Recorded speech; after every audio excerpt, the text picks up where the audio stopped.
morning, campers. Welcome to Nebraska, one of my favorite states because it's nice and flat and I get good fuel economy here most days. Some days it's got a 30-mile-an-hour crosswind and then our fuel economy goes in the tank, but today it's actually pretty chill so far. It is quite windy, but less windy here than it was in Iowa. In Iowa we had that 30-mile-an-hour crosswind for most of the morning, and of course Iowa, for those of you unfamiliar, as much as I was singing the praises of Iowa state highways yesterday, Iowa's federal highways are not quite as good. Like, from a safety perspective, the interstates are fine. You know, paved shoulder, at least 2 lanes in each direction, so there's always a passing lane, etc. They're interstate standards, but with Interstate 80 and Interstate 880, those two kind of feel like they were built on the same idea. It feels like somebody just took a map and drew a line straight across it through the state of Iowa and said, we're going to build as close as we can to this line at all times and deviate as little as possible, because the road has zero adjustment for hills and such, and it goes in an almost perfectly straight line across the entire state, and it doesn't go around any grades. It doesn't try to take a gentler path anywhere. It just goes up and down, up and down, up and down every single hill. I pantomimed that. You couldn't see it, but I pantomimed it. You might have seen like a reflection or something. Probably not, but it's a very vertically annoying state, especially if you're heavily loaded and you have a manual transmission like we do today. Makes it quite a frustrating drive. So basically we drove across the entire state without using cruise control at all today.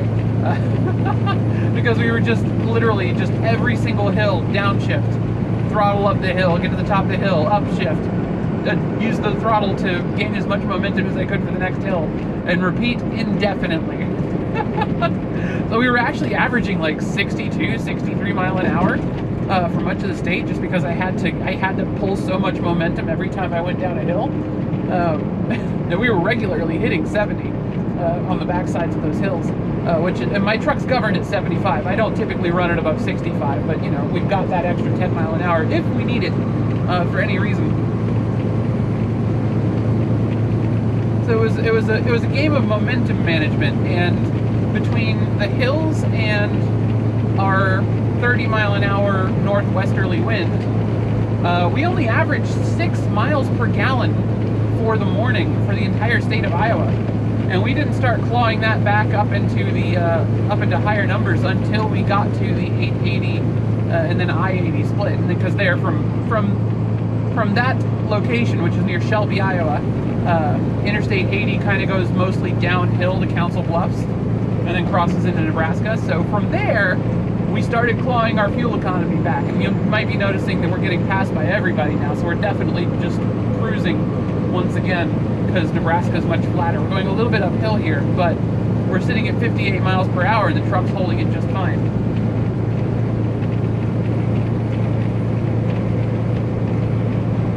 So yeah, 58, even when heavily loaded, if you've got, if you're hitting a lot of hills, 58 is not a good speed when you're heavy with this particular truck, because it doesn't produce enough power at 58 miles per hour, which is 1100 RPM on this MX-13 engine in our top gear. 1100 RPM MX-13 going uphill is not enough power. It's just not enough power to keep going. You have to downshift every time. But if you're just cruising on a flat like this, it's plenty of power. Listen how quiet that is. You can barely hear anything.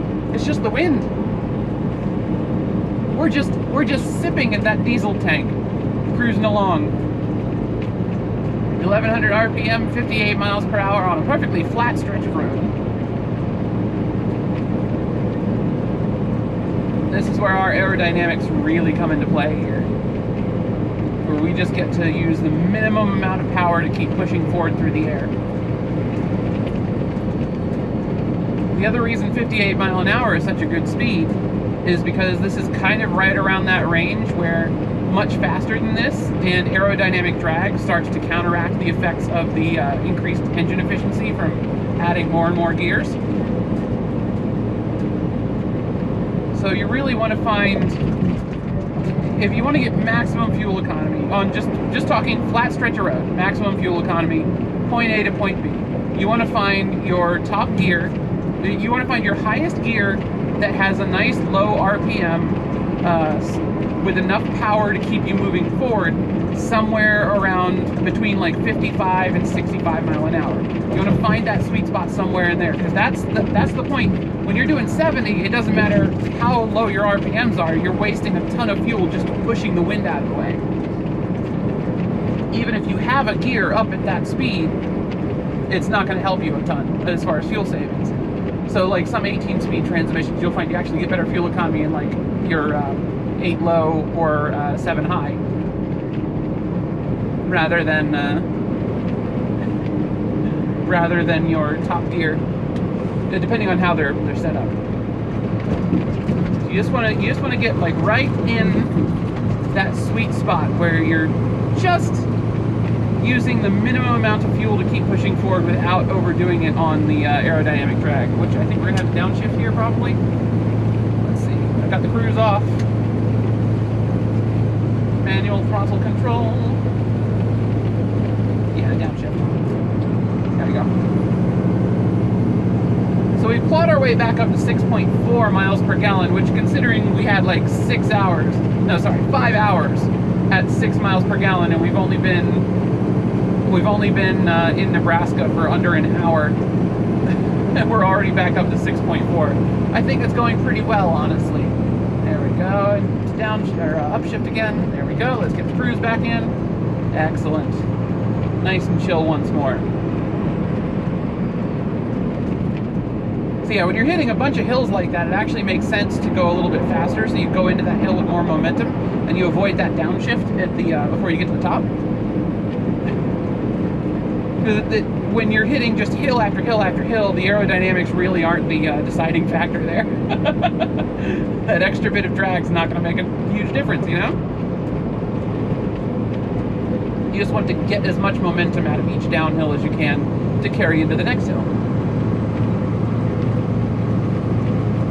But nice flat Nebraska, we can just kind of chill. I love it. I love it. I actually did crunch the numbers today. We had a full fill up at our lunch break today in Altoona, Iowa. Picked up diesel for $4.77 and 9/10 of a cent per gallon, which wasn't bad. We could have gotten a little bit cheaper at a couple of Casey's general stores around there, but I prefer to use Pilot when the prices are close, just for the shower credits, because we're only going to save less than $20 going to one of the other truck stops to get fuel.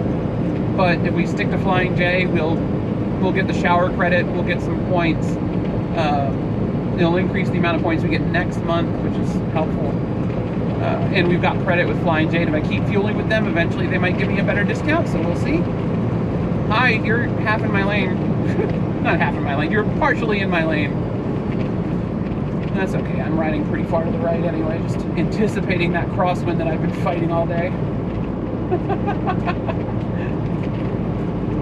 But yeah, Flying J also makes their receipts are nice and easy to deal with, because they email them to me with my discount already taken out. So nice, easy to manage interface for filing IFTA and whatnot. And they don't bill me right away, I get a couple of days. So we can actually bank the money from the load before it disappears, before the fuel money disappears from my bank account, which is lovely. You are clear right. I did actually get a chance to look and see when we were parked at that truck stop down in Denton. I had a particularly reflective bobtail in front of me at one point, and I was able to check the station ahead. Oh yeah, right. We're near Wakefield or Waverly, Nebraska.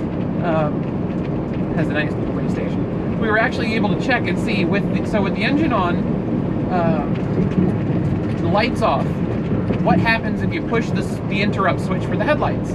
And it turns out it does in fact do what you want it to do. It turns the headlights on instead of off. So when you have all your lights off and you push the switch forward, which on most other trucks I've driven would flash the high beams. On this truck, it just turns your mains on, which is delightful. So we can turn our main headlights on to let people know it's safe to come over during the day without having to actually hit the switch on the dashboard to turn the lights on, which is cool.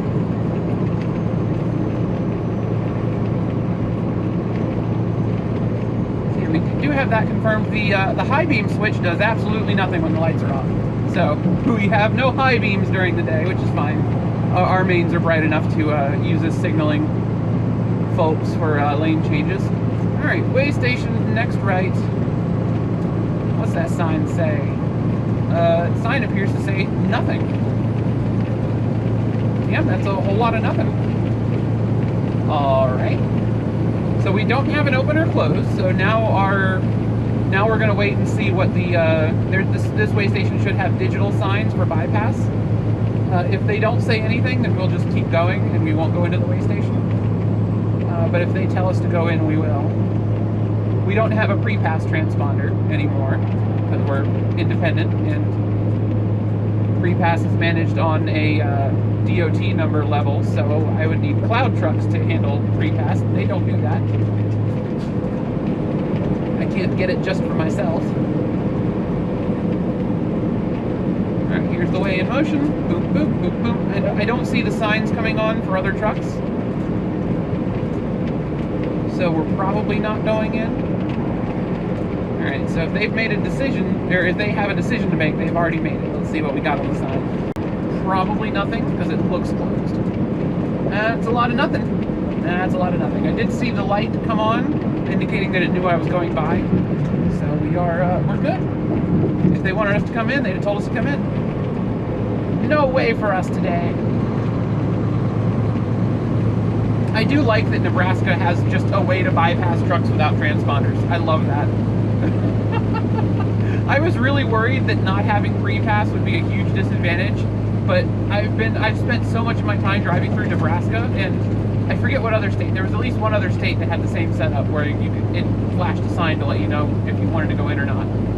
But Nebraska, Kansas, and Iowa, all of their way stations have some form of bypass for non-transponder trucks. Sometimes, like in the case of Iowa, you have to go in, you have to slow down a little bit, but they can give you a bypass to go around the scale, and you can keep your speed up at like 30 miles an hour, so you're not doing a complete slowdown. Still not great, but it's way better than actually having to stop at the scale every single time, no matter what.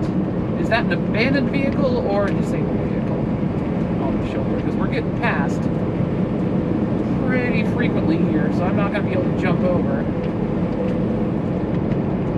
I don't think.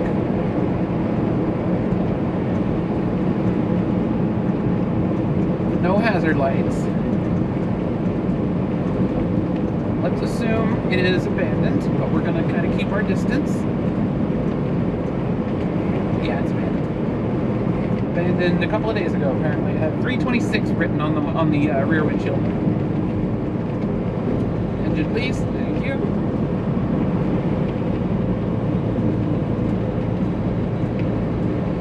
Hey, 6.5 miles per gallon. See, we are climbing our way back up.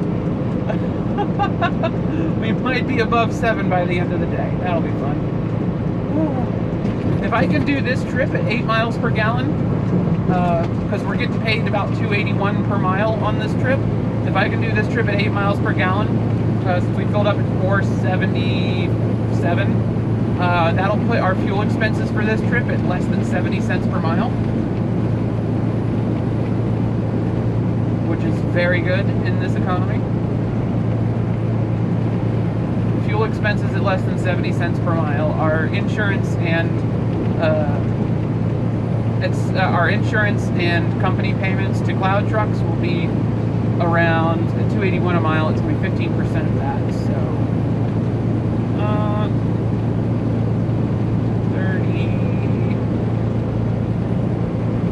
35 cents per mile to them, and the rest of it goes into our pockets to pay for other expenses, so maintenance, truck payment, etc.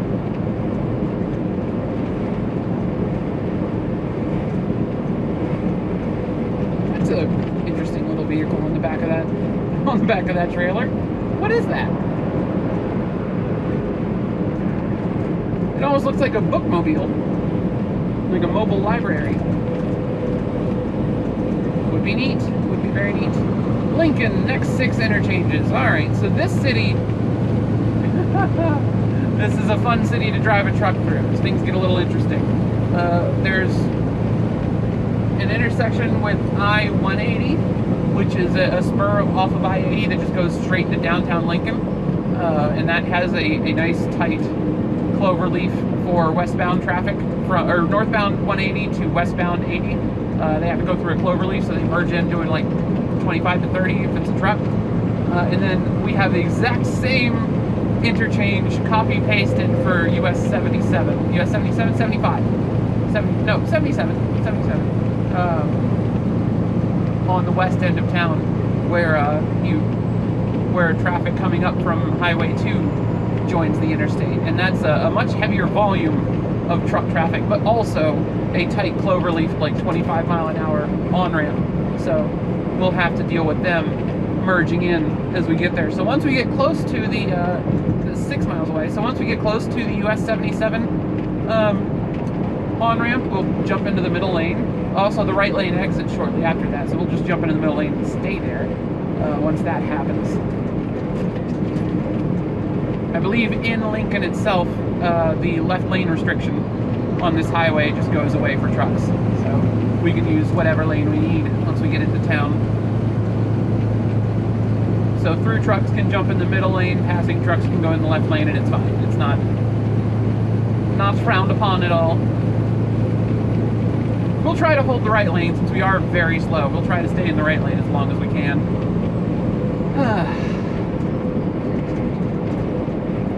Nice, successful day.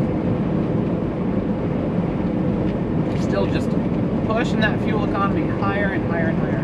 King Kong, Heroes and Burgers.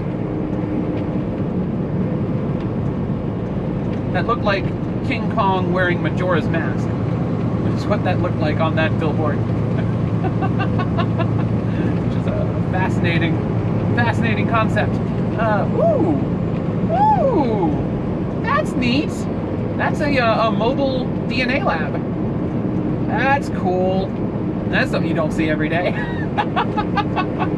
don't know if that's like a crime scene investigation kind of DNA lab or a health and wellness kind of DNA lab. Might be both.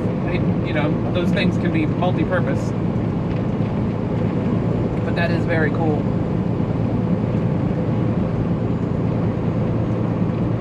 I love seeing expensive machinery turned into a portable semi-trailer so that different facilities can share it. Like there's portable MRI machines that are semi-trailers, so they can be moved around to different hospitals super easily depending on who needs it at the moment. There's portable like multi X-ray machine setups, so it's like an entire X-ray lab that can be moved around to different hospitals. I've seen mobile laser eye surgery robots built into semi-trailers, which is awesome. And I've seen mobile flight simulators, which is less beneficial to society, but still very cool. And oh yeah, there's also a mobile truck simulator, American Truck Simulator and Euro Truck Simulator. Those devs have built like mobile moving seat simulator things into shipping containers so that they can take different events, which is super cool. Trucks, right 2 lanes. All right. Had no other intentions, my friends. No other intentions. Right 2 lanes are where we belong. Bump, bump, bump. Bump, bump, bump, bump. Oh, I was having such a frustrating day up until we got to Nebraska. Just the constant hills, the constant wind. My arms are tired.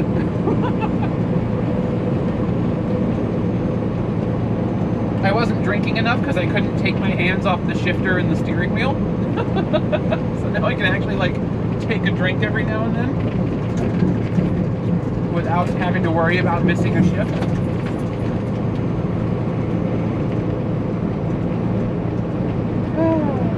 gonna be a much better day now going forward. We are set up to have a very good day. As far as what we're towing, I don't know if I mentioned it in yesterday's video. We have a JB Hunt 360 box, which is kind of their new power-only system. Has its own trailers called 360 boxes, because their power-only network is called Carrier 360. It's a mobile app that you get, and you can manage your loads through that. And we have both that, and I actually booked the loads through the Cloud Trucks app, and they handle the booking for me. So it's actually very cool. They do the bidding and whatnot. If it's a biddable load, if it's not, if it's just if JB Hunt just posts a load with a set price, it's like, you want this, yes or no, I can do that through the Cloud Trucks app too, which is super awesome. It's how we booked this load. This load was posted at $2.81 a mile, and I was just able to snap it up right away when I saw it, because I'm like, oh yeah, Salt Lake City from Chicago, absolutely, that's my ticket home.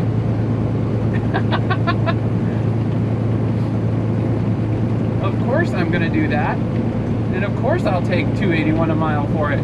Because that's one of the other benefits you get with longer distance loads, is you're stopping less, so you're getting slightly better fuel economy. You're not sitting around at customers waiting to load and unload, so you're spending your time more efficiently. So a 3-day load, well, 4-day in this case, because it's a day 1 was the load, days 2 and 3 are transit, and day 4 is the unload. So a 3.5-day load like this, it's really just a 3-day load, honestly, because it was yesterday afternoon and it's tomorrow. It's Monday morning. It's a nice weekend load, you know. We just get to minimize the amount of money we're spending in other things, and we get to maximize the amount of time that the truck is rolling and actually making money.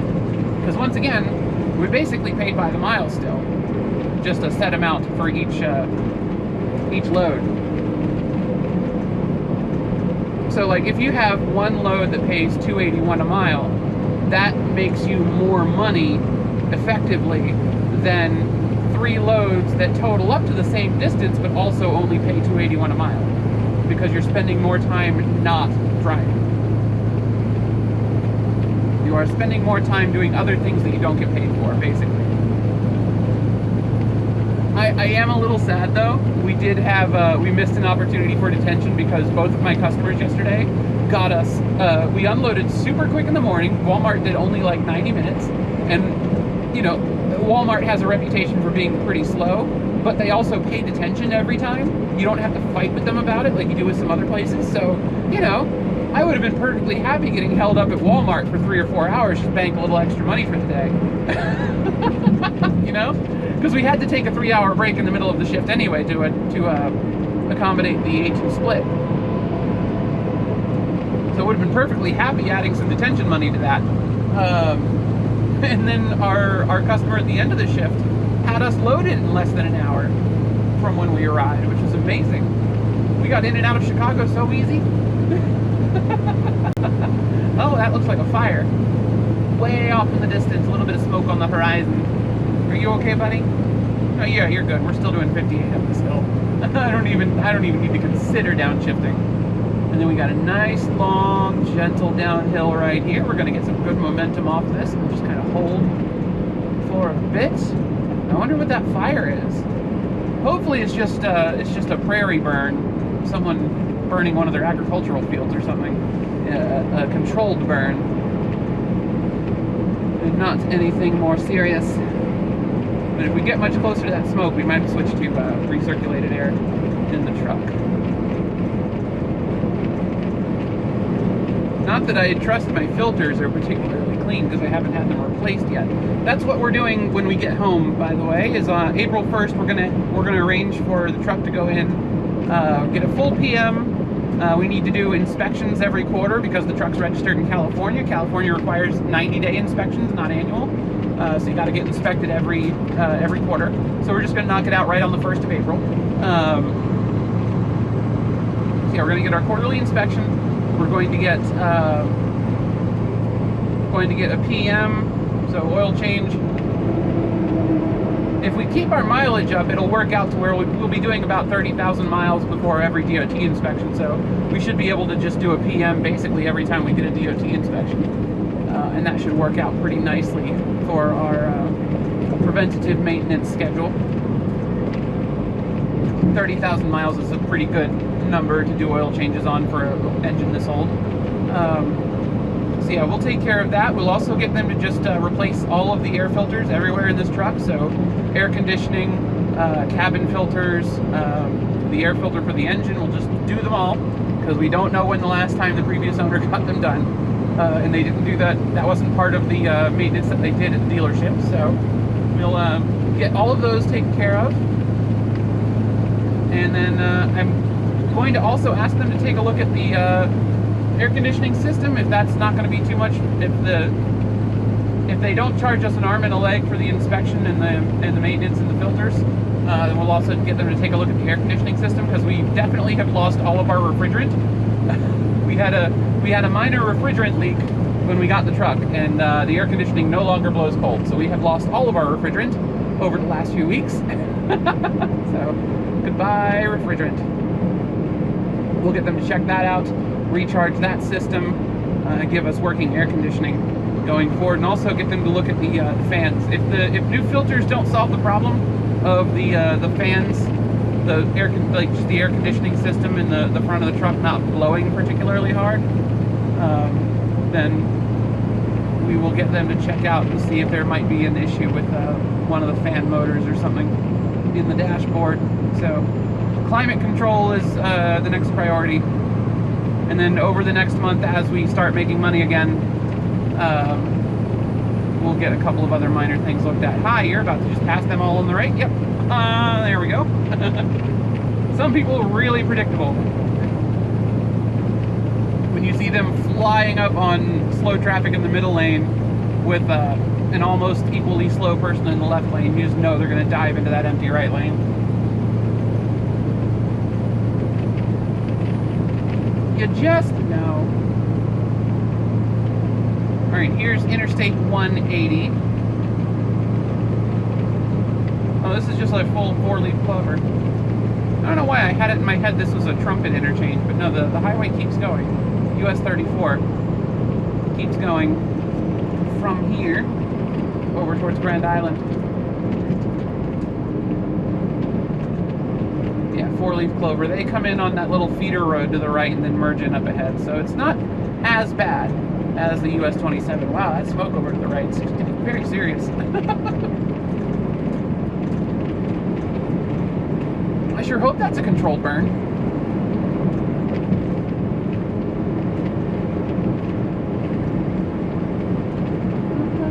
So we have 4 hours and 44 minutes left on our clock for the day. It's currently 3:32, so we'll be out of hours at 8:15. We'll be out of hours for the night. So by then we should be,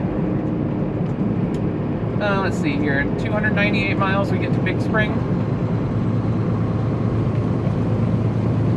We probably won't push it to there. Probably going to stop short of Big Spring, maybe Ogallala, or maybe even just North Platte. I might just stop at North Platte. Pull into the way station, do an 8-hour break there. Or probably just a full 10-hour break there. So we'll be stopping at like 7 p.m. if we go to the way station. There's a 10-hour break, hit the road at 5 o'clock in the morning. That'll be a pretty good day tomorrow. Then we can pick up an hour for the time change immediately after that, because that happens west of North Platte. That'll be a pretty good early day tomorrow.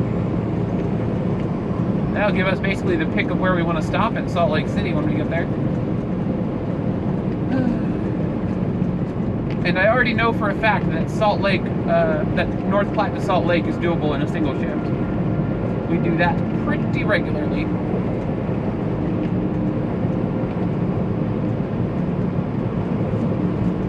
It is actually a really interesting thing to think about, is that we don't have that guaranteed parking spot in Salt Lake City anymore that we had when we were running with Wilson Logistics pulling the prime trailers.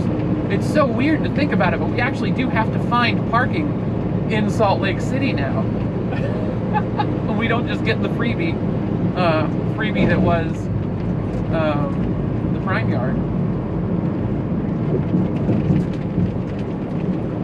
But that's okay. We've got a decent knowledge of the area, so I know a couple of spots where we can tuck in for the night, even if we can't get a parking space at one of the truck stops in town.